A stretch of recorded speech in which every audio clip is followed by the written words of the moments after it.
ESPN 9 news देख रहे हैं आप। आपके साथ मैं हूं मानसी जायसवाल। भारतीय जनता पार्टी के वो नेता जिन्होंने बीजेपी में रहते हुए ऐसे काम किए जिसको लेकर बीजेपी भी हैरान है। मोदी सरकार लगातार भारतीय जनता पार्टी में रहते हुए उनको लेकर तमाम आत्मविश्वास की बातें करती है। जी हाँ, हम बात कर रहे हैं अध्यक्ष जेपी नड्डा की। आइए हम आपको बताते हैं कि उनके छात्र राजनीति के संघर्ष से लेकर भाजपा के राष्ट्रीय अध्यक्ष तक के सफर का सफरनामा, इसके साथ उनके जीवन के कुछ अनछुए पहलुओं को जो अब तक मीडिया में नहीं आए। जेपी नड्डा यानी जगत प्रकाश नड्डा उन भारतीय नेताओं में हैं जिन्होंने छात्र राजनीति से अपने करियर की शुरुआत की और एक बड़ी ऊंचाई हासिल की। अपने कुशल नेतृत्व और संगठनात्मक क्षमता के कारण वो निरंतर उच्च पदों पर आसीन रहे। यही वजह है कि भाजपा नेतृत्व ने एक बार उन पर फिर भरोसा जताते हुए अमित शाह को उत्तराधिकारी चुना है। आइए हम आपको बताते हैं कि उनके छात्र राजनीति के संघर्ष से लेकर भाजपा के राष्ट्रीय अध्यक्ष तक के सफर का सफरनामा, इसके साथ उनके जीवन के कुछ अनछुए पहलुओं को जो अब तक मीडिया में नहीं आए हैं। इसके साथ ही ये भी बताएंगे कि मोदी से उनके क्यों अच्छे रिश्ते रहे। प्रधानमंत्री नरेंद्र मोदी और अमित शाह के साथ जेपी नड्डा के अटूट रिश्ते रहे हैं। दरअसल नरेंद्र मोदी जब हिमाचल प्रदेश के प्रभारी हुआ करते थे, उस वक्त नड्डा की हिमाचल प्रदेश में लोकप्रियता से बेहद प्रभावित थे। इसी दौरान दोनों नेता एक दूसरे के निकट आए। दोनों नेताओं को एक साथ काम करने का मौका मिला। उस दौरान कई बार दोनों नेता अशोक रोड स्थित भाजपा मुख्यालय में एक साथ रहते थे। यही वजह रही कि 2014 में जब केंद्र में मोदी की सरकार बनी तो उन्हें केंद्रीय स्वास्थ्य मंत्री बनाया गया। साल 2019 में जब उन्होंने मोदी कैबिनेट में जगह नहीं मिली तो ये तय माना जा रहा था कि पार्टी अध्यक्ष का पद उनकी ताजपोशी तय है। छात्र जीवन से ही नड्डा की दिलचस्प राजनीति में रही। महज 16 साल की उम्र में वो जेपी आंदोलन का हिस्सा बने। इसके बाद वो सक्रिय छात्र राजनीति में प्रवेश किए। उनके नेतृत्व क्षमता को देखते हुए 1982 में उन्हें हिमाचल में विद्यार्थी परिषद का प्रचारक बनाकर भेजा गया। उन्होंने इस जिम्मेदारी का बखूबी निर्वाह किया और हिमाचल प्रदेश में विद्यार्थी परिषद को मजबूत किया। उनके कुशल नेतृत्व में हिमाचल प्रदेश विश्वविद्यालय की पहली बार ABVP का परचम लहराया। हिमाचल प्रदेश में छात्रों के बीच उनकी लोकप्रियता बढ़ती गई। 1989 में वो ABVP के राष्ट्रीय संगठन मंत्री बने। बहुत कम लोगों की जानकारी होगी कि आखिर जेपी नड्डा के राजनीतिक करियर का सफर कहां से शुरू हुआ। दरअसल जेपी नड्डा का जन्म बिहार प्रांत के पटना में हुआ था, लेकिन राजनीतिक करियर की शुरुआत हिमाचल प्रदेश से हुई थी। नड्डा मूल रूप से हिमाचल प्रदेश के रहने वाले ब्राह्मण परिवार से ताल्लुक रखते हैं। नड्डा का जन्म बिहार की राजधानी पटना में 2 दिसंबर 1960 को हुआ था। तो ये थी जेपी नड्डा के जीवन से जुड़ी कुछ महत्वपूर्ण बातें।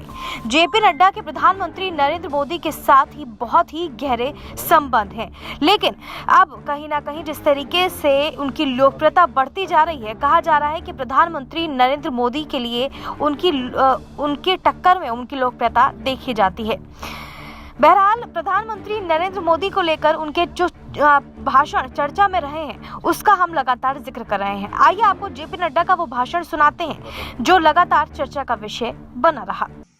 कि हम सब लोगों को यह ध्यान में रखना चाहिए कि जब विश्व मुसीबत के दौर से गुजर रहा है, जब विश्व हर तरीके के आघात के बीच से गुजर रहा है और हर देश अपने आप को संकट में पा रहा है, तो हम सौभाग्यशाली हैं कि भारत जैसे देश, 130-135 करोड़ का देश, इसका नेतृत्व हमारे आदरणीय प्रधानमंत्री श्री नरेंद्र मोदी जी कर रहे हैं, जो देश को विपरीत परिस्थिति में भी आगे ले जाने में कोई कसर नहीं छोड़ रहे हैं। इसको हमको समझना चाहिए। और फिर मैं यहां यह भी कहना चाहूंगा, सिर्फ कहने के लिए मैं नहीं कह रहा हूं, जिस देश ने हमको 200 साल तक राज किया, ब्रिटेन, आज इस मंदी के जमाने में भी भारत ब्रिटेन को प्रछाड़ करके दुनिया की 5वीं नंबर की अर्थव्यवस्था बनकर के खड़ा हो गया। अमेरिका इन्फ्लेशन से लड़ रहा है, रशिया इन्फ्लेशन से लड़ रहा है, वहां भारत अपनी इन्फ्लेशन को स्टेबिलिटी के साथ देश के अर्थव्यवस्था को मजबूत नींव पर रखने का काम कर रहा है। अगर आज मैं बात करूं तो सिर्फ इतना ही नहीं है, आज हम स्टील में दुनिया के दूसरे नंबर के मैन्युफैक्चरर हो गए।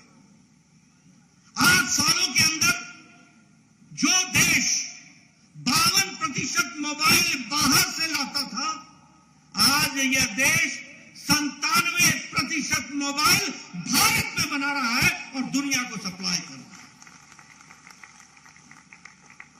केमिकल में हम सबसे बड़े एक्सपोर्टर, फार्मास्यूटिकल्स में हम सबसे बड़े एक्सपोर्टर, स्टील में हम सबसे बड़े एक्सपोर्टर।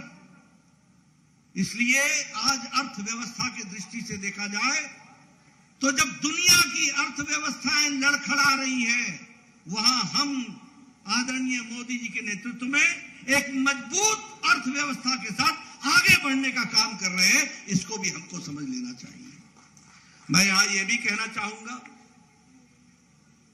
कि आज हम सब भाग्यशाली हैं। मैं यहां देख रहा हूं आप सब लोग बड़े नजदीक बैठे, किसी ने मास्क नहीं लगाया है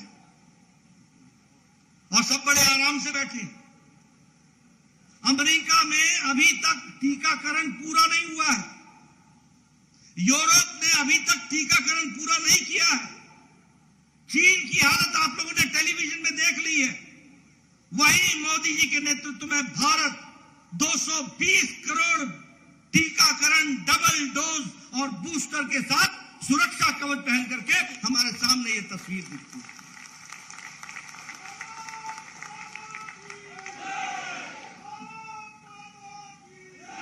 मैं आपको इसलिए ये बात समझा रहा हूं क्योंकि हमें पता होना चाहिए, सूरज दिखे तो ये तो पता चले कि अंधेरा क्या होता है।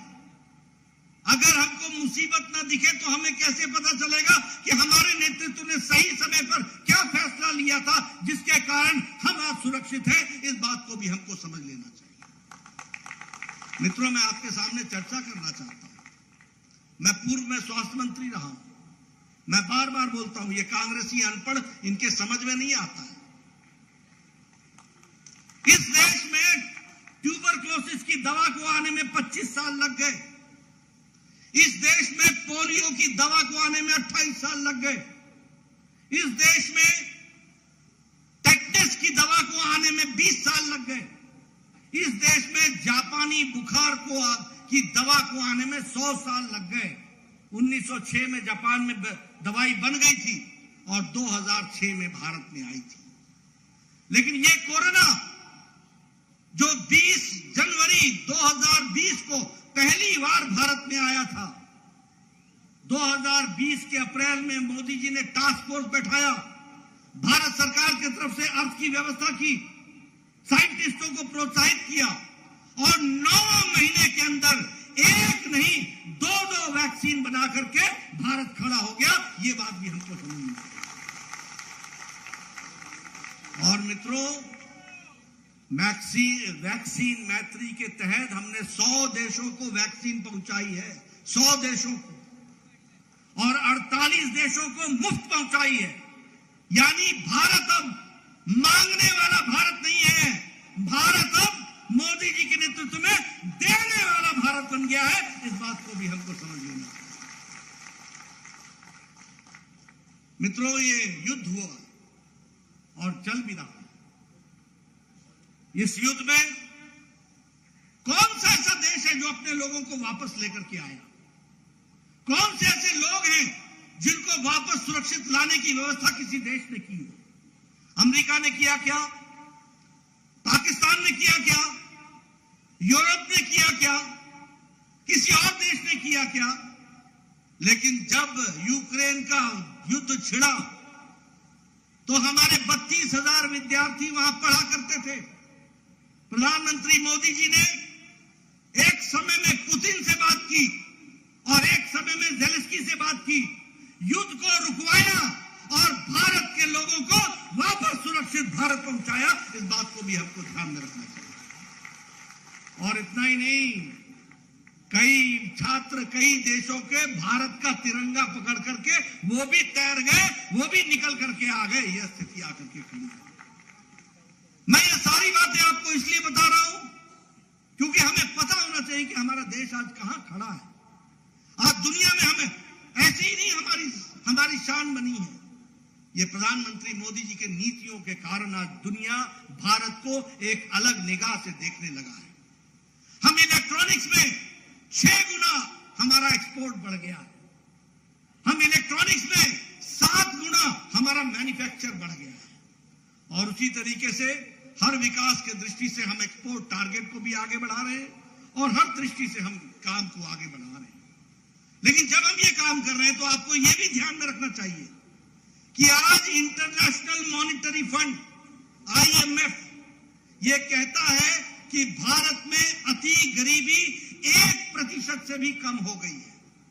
और इसका कारण यह है कि प्रधानमंत्री जी ने प्रधानमंत्री गरीब कल्याण अन्न योजना में 80 करोड़ की जनता को प्रति व्यक्ति 5 किलो गेहूं, 5 किलो चावल, 1 किलो दाल की व्यवस्था की है। इस कारण से हम अति गरीबी से नीचे आ गए और हमारी अति गरीबी 1% से नीचे आ गई।